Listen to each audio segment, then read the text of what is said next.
Sustainable Procurement Environmental and Social Standards Enhancement Programme, PES program, PES program of the Richflood Environmental and Social Consultants in Nigeria office precisely. This is the background document for the planned trainings for PES in Nigeria by Richflood. This is supposed to give us a background information about what to expect, most especially our registered participants that are looking forward for this program to start. This is a document that gives us an overview or a background on what to expect as this program kickstarts in November 2019 in Nigeria.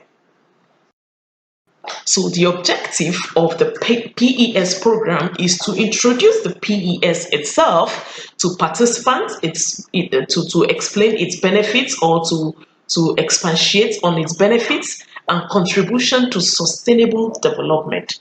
Another objective is to build the capacities of participants on PES implementation approach in Nigeria, and also to provide for detailed recommendations for incorporation of PES and a thorough procurement plan covering all components in Nigeria.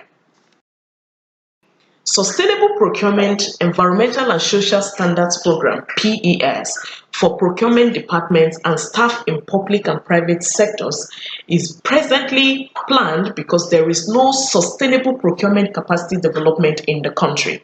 Most procurement activities just go on without the issue of sustainability, of environmental sustainability of the project being considered at all stages. So this training program is looking at from the planning stage, from the procurement planning stages, from the procurement implementation stages, and even the monitoring and evaluation stages of procurement.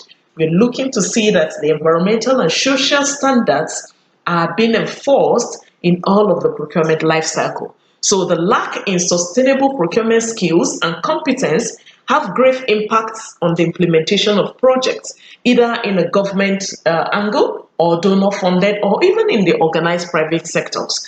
This causes delays, excessive cost overruns, economic losses, and environmental degradation, and poor public service in the long run.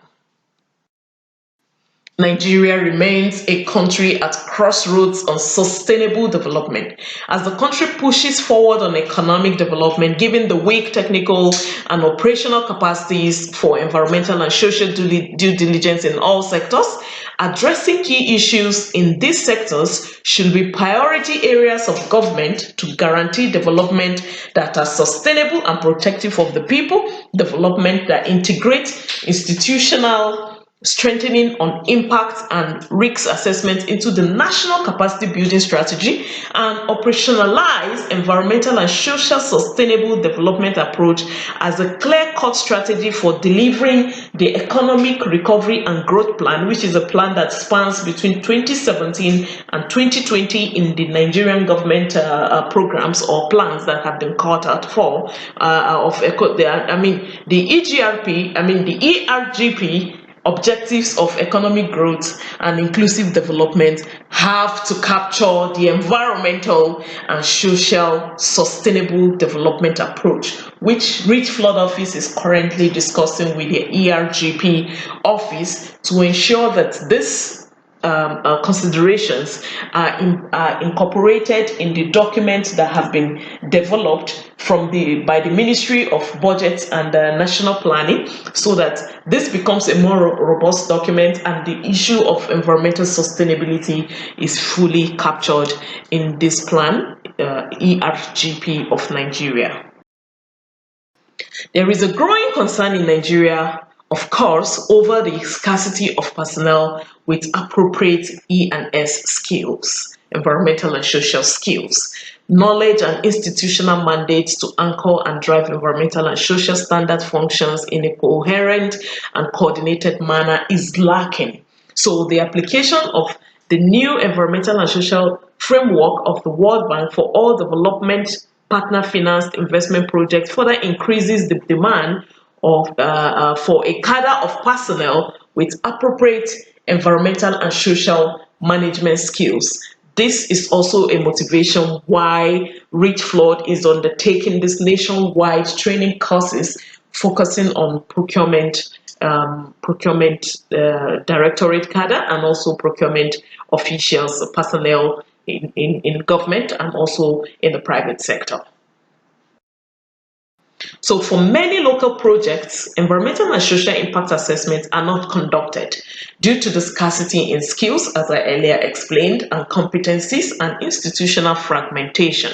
So projects implementation in Nigeria encounters several challenges, including delays in environmental and social management instrument implementation, non-compliance with ESMPs, environmental and social management plans, and other instruments of the environment and social standards. So also another another challenge that project implementation encounters is insufficient supervision and monitoring and inadequate capacity among the institutions. This is another motivation factor that is making Richflood to proceed on this capacity building program nationwide. So many E&S management measures are also poorly implemented, pointing to a need for improving the technical capacities to identify, monitor, and regularly report on the implementation of E&S, and of course, sustainable procurement incorporation in all of our activities, plans, policies, and projects. So the key stakeholders we are looking to consult or to invite or have been invited for this training programs starts from the Ministry of Environment, specifically the EA department, that's the Environmental Assessment Department, the Ministry of Financing, the Bureau of Public Procurement, the private sector, organized private sector in Nigeria, selected private sector that we have reached out to, the industrial sector in Nigeria, the donor community operating in Nigeria, state level entities and agencies, local governments, federal, state and private universities, the Nigerian University Commission, NESRA and NOSRA, that's the regulatory agencies in environment for the non-oil and gas and also the oil and gas sector, and also local, regional and international professional bodies, research and training centers and universities, institutes, you can name it. We have quite a number of them in Nigeria, and we want to carry them along in this capacity building program, which of course is also like an awareness program for many of them, because we discovered in the course of our activities at Richflood that one of the great challenges we face is ignorance and the lack of knowledge about E&S nationwide amongst our clients in Richflood, amongst even some regulatory agencies. Like we visited in northeastern Nigeria and did some training courses there, and it amazed us that most of the regulators and also the ministries, departments, and agencies do not have any prior knowledge about E&S at all. And procurement is going on, and they are involved in all kinds of planning, policies, and project implementation. So this is a concern. So additional stakeholders will be identified by the Richflood office, and we will be able to carry along as many stakeholders as we can on this training course or on this capacity building program nationwide.